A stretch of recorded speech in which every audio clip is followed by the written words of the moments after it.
Sementara itu, Komisi Pemilihan Umum Kota Prabu Muli akan menggandeng media untuk pengumuman ke publik daftar calon sementara DCS dan pengumuman daftar calon tetap DCT.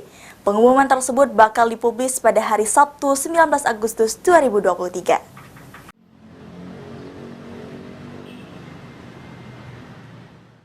KPU Kota Prabu Muli akan mengumumkan daftar calon sementara atau DCS kepada publik.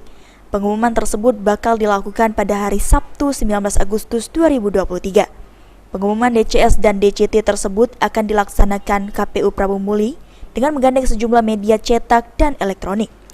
Menurut Ketua KPU Kota Prabu Muli Marjuan Syah, pengumuman melalui media massa lebih tersampaikan kepada masyarakat sehingga masyarakat dapat memberikan masukan dan tanggapan terkait DCS. Setelah pengumuman DCS, Marjuan Syah menambahkan, KPU Kota Prabu Muli akan melaksanakan masa sanggah terhitung 19 hingga 23 Agustus mendatang.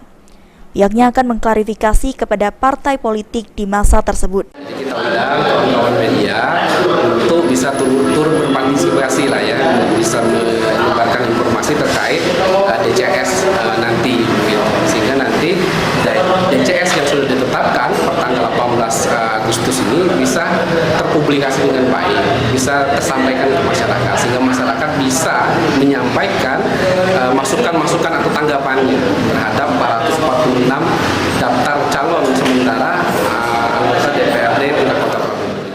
Setidaknya lebih dari 20 awak media akan dilibatkan KPU Kota Prabu Muli dalam menyampaikan pengumuman DCS dan DCT. Beni Firdaus, PAL TV.